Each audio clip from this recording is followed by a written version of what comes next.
How to write a bestseller.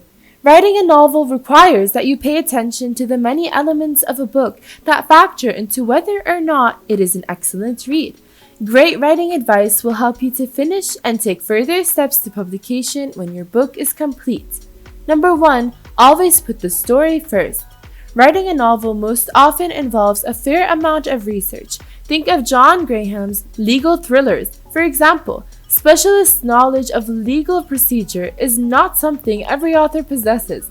Many story ideas will require thorough research if you want to keep readers spellbound with the authenticity of your imaginary world. Even so, make sure that details harvested in your research process do not overwhelm your story. In his book on writing, Stephen King cautions against relying too heavily on your research to flesh out your novel.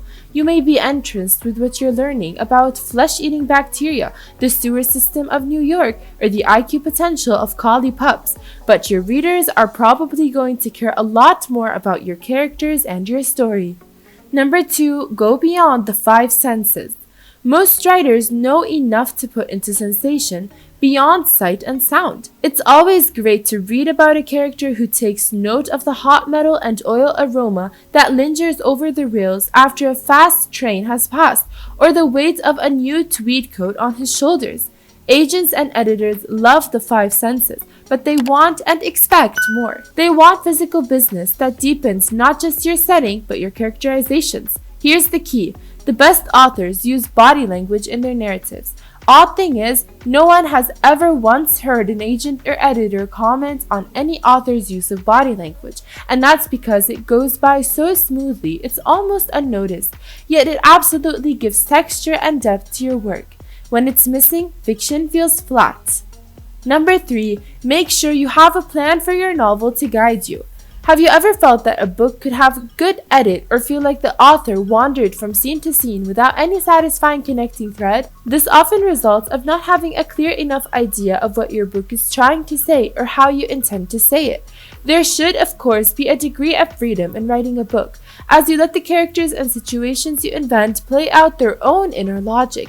Yet, having a form of blueprint for your novel will help you make sure that each part plays an integral role in completing the whole. Nicholas Sparks, for example, the best-selling writer of the 1996 novel, offers this novel writing advice. Everything that I need to know about the novel could be put down in a page and a half of bullet points. That includes the beginning, the end, the major turning points, a little bit about the characters, time frame, setting, voice, length, some secondary characters. Once I have that, I let the rest of the story fill itself in from there. Number 4, settle on your big idea. To be book-worthy, your idea has to be killer. You need to write something about which you're passionate, something that gets you up in the morning, draws you to the keyboard, and keeps you there. It should excite not only you, but also anyone you tell about. If you've tried and failed to finish your book before, maybe more than once, it could be that the basic premise was flawed. Maybe it was worth a blog post or an article but couldn't carry an entire book. The market is crowded, the competition fierce. There's no more room for run-of-the-mill ideas. Your premise alone should make readers salivate. How do you know you've got a winner? Does it stay in your mind, growing and developing every time you think of it? Run it past loved ones and others you trust. Does it impress them? Or the opposite, the right concept simply works, and you'll know it when you land on it. Most importantly, your idea must capture you in such a way that you're compelled to write it. Otherwise, you'll lose interest halfway through and never finish. Number 5, start a blog to get feedback early. Getting feedback early and often helps break up the overwhelm. Start a website on WordPress or Tumblr and use it to write your book a chapter or scene at a time. Then eventually publish all the posts in a hard copy book. This is a little different than traditional blogging, but the same concepts apply. Your blog helps you build a personal brand before you publish your first book. It showcases your personality and your values to your target audience. You'll promote that personal brand all over social media, but the blog will be the foundation. That's where you'll present the content. When you have an authoritative personal brand, it will be much easier to start selling your book. People will recognize your name. They will already feel familiar with your work. They won't be taking a risk by buying your book. They'll be extending their relationship with you. Number 6, read as much as you can. There are 2 ways to become a better writer. Write a lot and read a lot. Reading and writing are inseparable. The better writers tend to be exceptional readers, and better readers can produce exceptional writing. A writer who doesn't read is like a musician who doesn't listen to music or a filmmaker who doesn't watch films. It is impossible to do good work without experiencing the good work that has been done before. A well-read writer has a better vocabulary, recognizes the nuances of language, and distinguishes between poor and quality writing. It shouldn't need saying that many of the best writers are equally passionate readers. As the international best-selling fantasy writer J.K. Rowling says, I always advise children who ask me for tips on being a writer to read as much as they possibly can. Jane Austen gave a young friend the same advice, so I'm in good company there. Number 7. Construct your outline.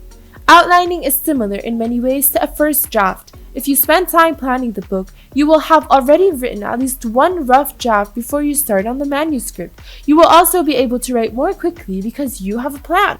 The freedom of having an outline allows you to be more creative when you're writing scenes. You can use your writing skills to craft the story instead of frantically trying to think about what happens next.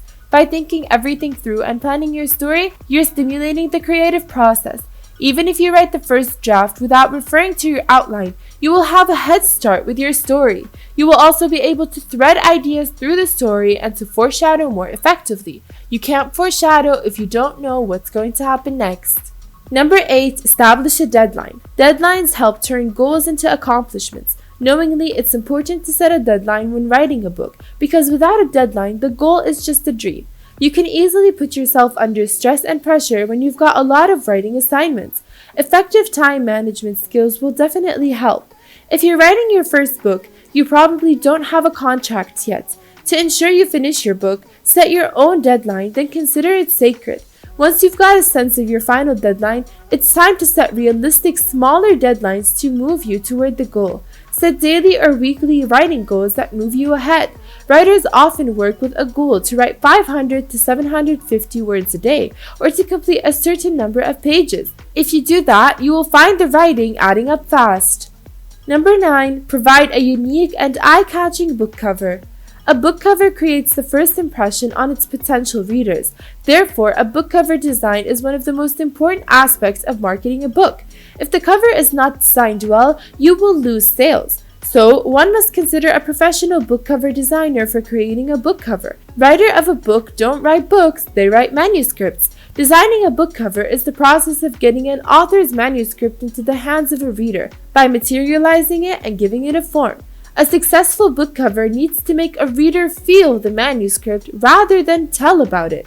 Make a note about the points your cover design should have, and then have these points in front of you as a blueprint when you review the submission of your book cover. Many book cover designs don't convey the right message.